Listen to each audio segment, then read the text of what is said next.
Hello friends, मैं कमेंटोर A.K. Singh और आज फिर हम अपने आरपीएससी लाइब्रेरी की तैयारी करेंगे। और आरपीएससी लाइब्रेरी में हम ग्रेड 2 स्पेशल तैयारी कर रहे हैं, जो कि आपकी थ्योरी सेक्शन से हो रही है। यानी कि सबसे पहले आपको मैंने कहा था थ्योरी होगी, यानी कि थ्योरी, फिर PYQ, फिर प्रैक्टिस टेस्ट और फिर मॉक टेस्ट की सीरीज़ ऐसे चलेगी।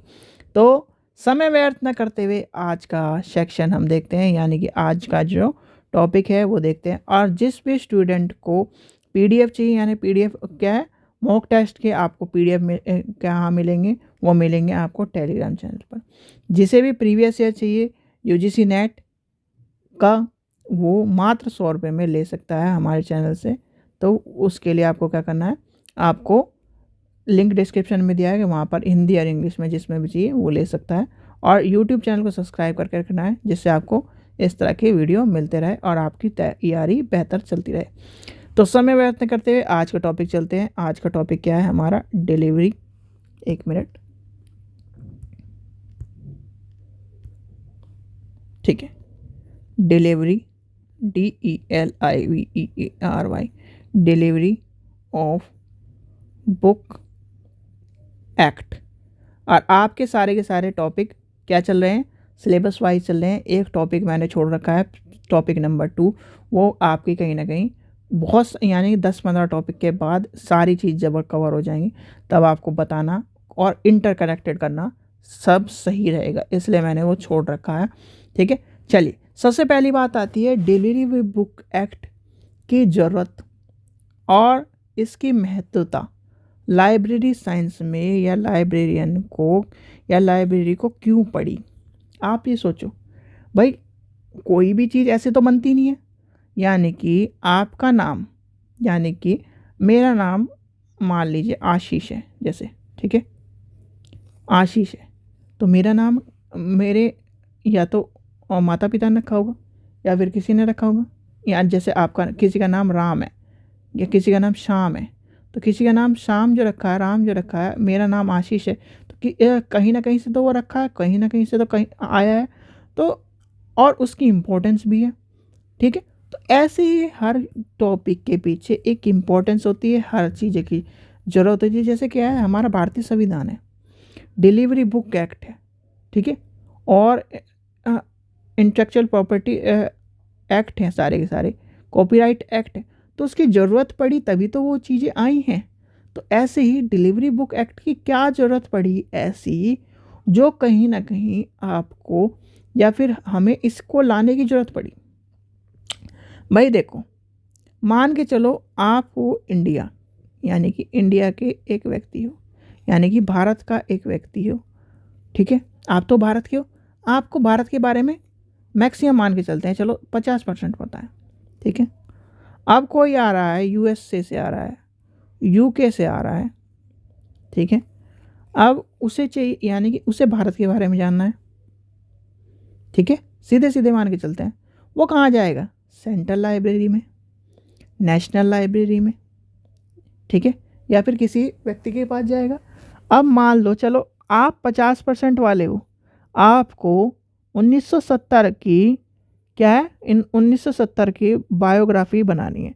आपको 1970 के क्या है ना, डाटा एकत्र करने हैं, या कुछ भी चीज़ इकट्ठी करनी है, या अपने देश को प्रेजेंट करना है। तो कहाँ कर, किस चीज़ से करोगे। तो कहीं ना कहीं जो डिलीवरी बुक एक्ट का उद्देश्य था, यानी कि ये मैंने उद्देश्य माइनर माइनर से उद्देश्य बताएं, उद्देश्य हैं बहुत सारे।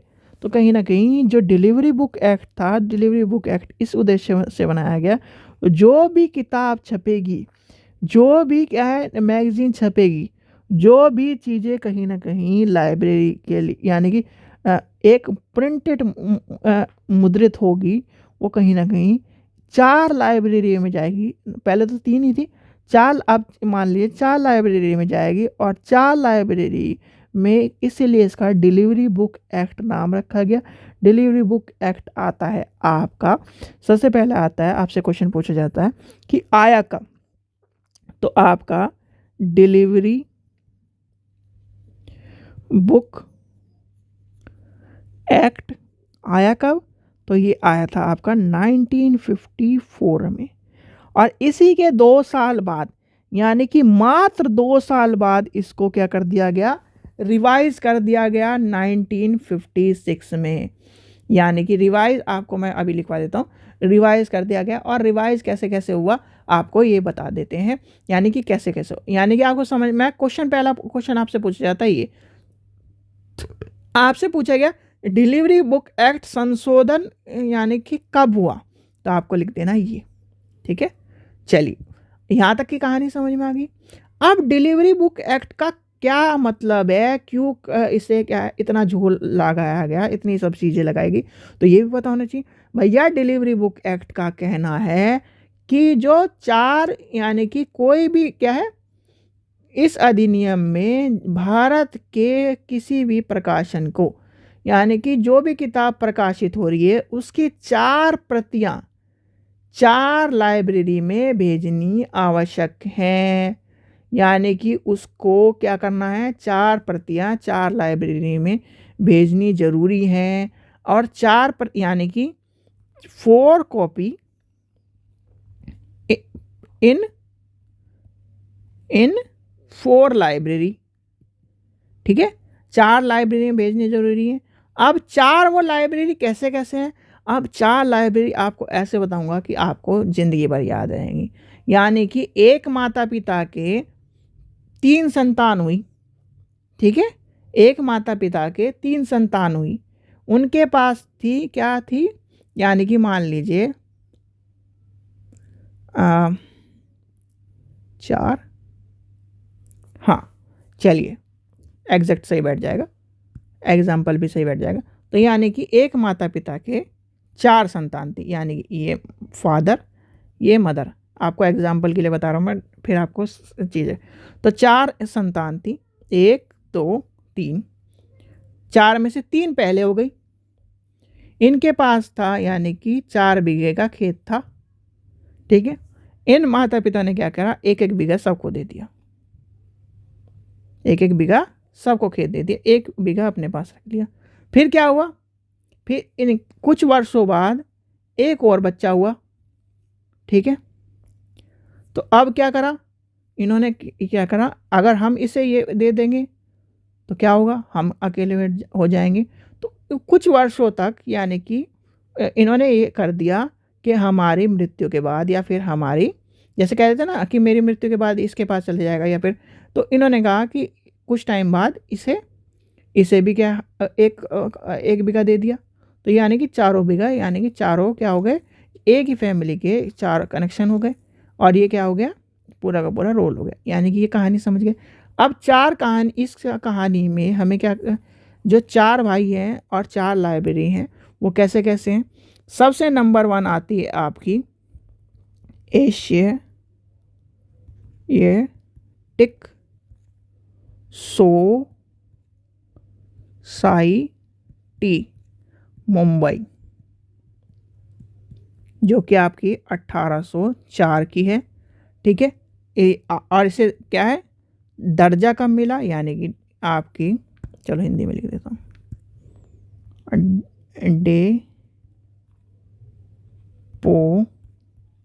डेपोसेटरी पुस्तकालय का दर्जा कब मिला, इसे मिला 1955 में। यानी कि 3 भाइयों को एक साथ दर्जा मिल रहा है, पहला नंबर। ठीक है, जगह बहुत है, हम आराम से लिखेंगे। दूसरा भाई कौन सा था, तो दूसरा भाई था आपका यानी कि को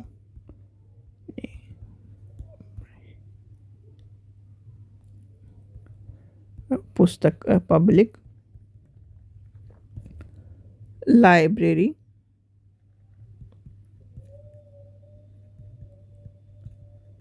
चेन्नई 90। दर्जा कब मिला इसे, डेपो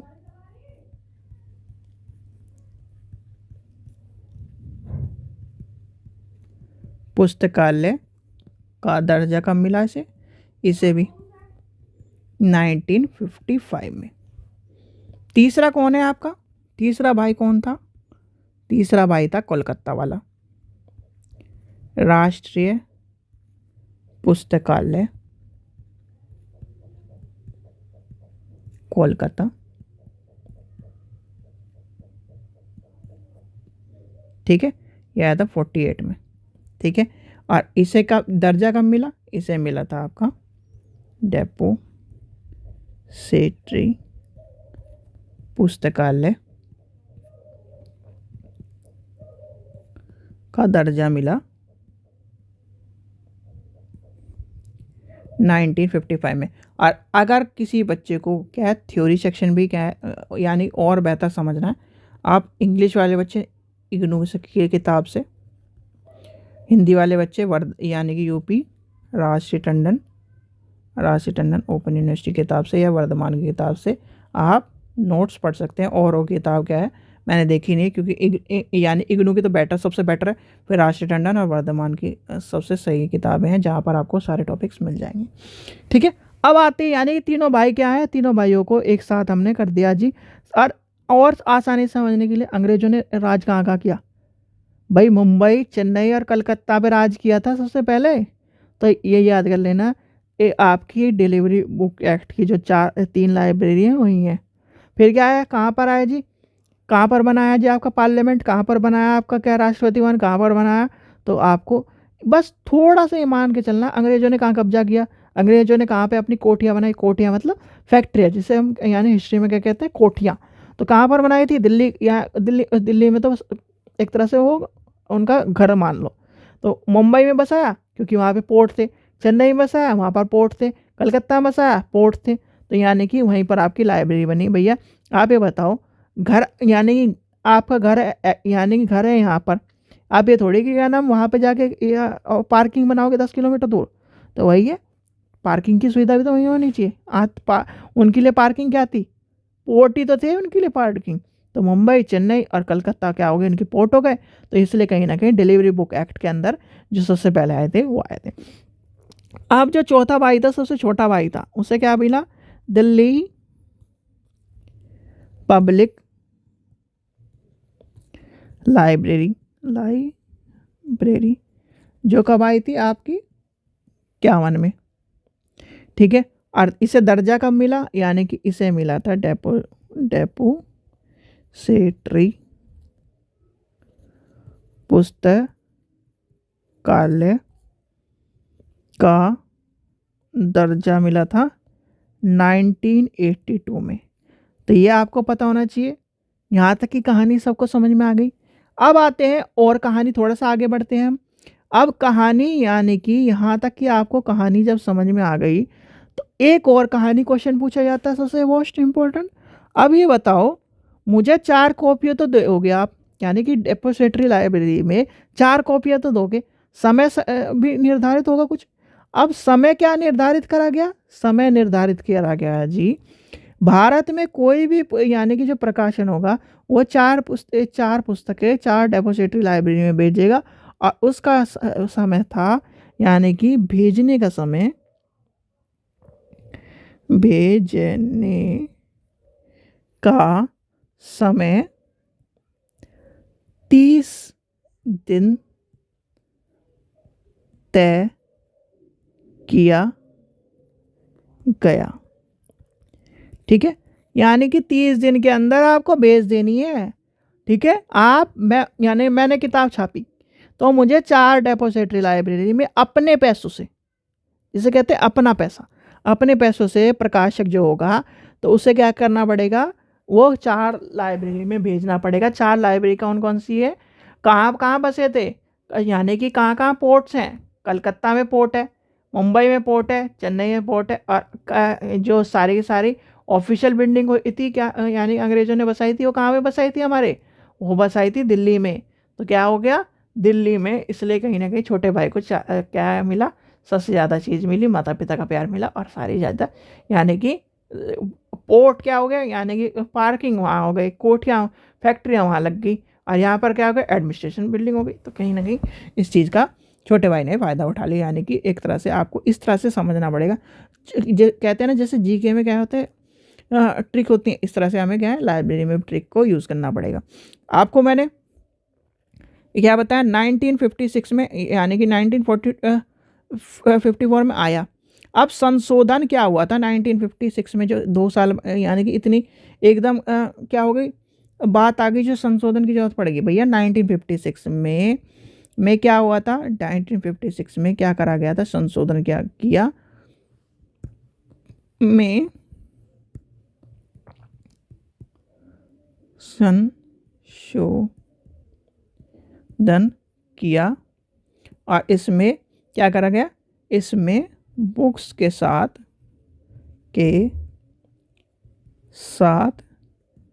पत्र पत्रिकाओं व समाचार पत्रों को भी जोड़ा गया। ठीक है, समझ में आ गया किससे जोड़ा गया, पत्र पत्रिकाओं के साथ इसे भी जोड़ा गया। अब एक क्वेश्चन और पूछा जाता है जो कि आपका लास्ट क्वेश्चन है, यानी कि आप अच्छा जिस भी बच्चे को यानी कि यूजीसी नेट के प्रीवियस ईयर चाहिए, यानी कि प्रीवियस ईयर चाहिए, वो आप ले सकते हैं। सीटेट के प्रीवियस ईयर आपको मिल जाएंगे, और यूजीसी नेट के हिंदी और इंग्लिश में दोनों में प्रीवियस ईयर आपको मिल जाएंगे मात्र 100 रुपये में। तो लिंक डिस्क्रिप्शन में दिया गया है, तो वहाँ से आप ले सकते हैं। अब आती है बात सारी कहाँ पर, सारी बात फंसती है जी। ये बताओ, डिलीवरी बुक एक्ट आ गया, सब कुछ आ गया, तो डिलीवरी बुक एक्ट में जो राष्ट्रीय पुस्तकालय में एक बात कही गई, जब आप ये बताओ सारी चीज़ आपकी तय हो गई, बुक भी 4 भेजनी है, 30 दिन के अंदर भेजनी है, मुझे ये बताओ ग्रंथ सूची यानी कि ग्रंथ सूची का प्रकाशन का दायित्व किसे दिया जाए। तो आपके क्वेश्चन नंबर यानी कि नेक्स्ट क्वेश्चन जो पूछा जाता है, ग्रंथ सूची का प्रकाशन का दायित्व किसे दिया जाएगा, वो आप सोच के देखो भाई। कौन कौन सा आया, मुंबई आया, चेन्नई आया, तीसरे नंबर पे कौन था, कलकत्ता। तो उसे क्या है, यानी कि राष्ट्रीय पुस्तकालय कोलकाता 1948 का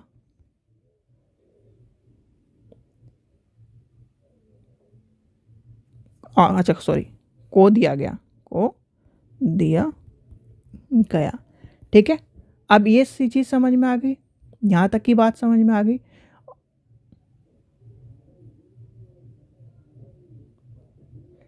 ठीक है, यहाँ तक की बात आपको समझ में आ गई, यानी कि ये जो लास्ट क्वेश्चन था ये भी समझ में आ गया। डिलीवरी बुक एक्ट में सारी चीज़ समझ में आ गई, यानी कि 3 भाई आए को एक साथ अधिकार मिला, एक भाई को एक साथ, यानी कि जब बाद में पैदा हुआ उसे बाद में मिला। ये 3 क्या है, ये 3 जगह हैं पार्किंग वाली, यानी अंग्रेजों की पार्किंग थी, और यहाँ पर क्या था, अंग्रेजों का क्या था, ऑफिस था। तो यानी कि कहाँ कहाँ इनकी कोठिया और क्या क्या बोलते हैं, एक तरह से पोर्ट थे, मुंबई, चेन्नई और क्या है, कलकत्ता। और क्या है, एडमिनिस्ट्रेशन क्या था, यानी कि इनके घर कहाँ थे, एक तरह से ये सारा सामान क्या होता था, लिखा पढ़ी का सामान होता था दिल्ली में। तो कहीं ना कहीं इस तरह से आपको समझना पड़ेगा। लाइब्रेरी को हंसी मजाक में लो भैया, सीरियस जितना लोगे, बहुत सारे टॉपिक है सीरियस वाले, बहुत सारे टॉपिक हैं आपके हंसी मजाक वाले, बहुत सारे हंसी खेलते सीखोगे तो आप ज़्यादा चीज़ें सीख पाओगे। चलिए, आशा करता हूँ आपको वीडियो पसंद आई। वीडियो पसंद आई तो लाइक करें, चैनल को सब्सक्राइब करें, वीडियो को ज़्यादा शेयर करें। ठीक है बच्चों, थैंक यू।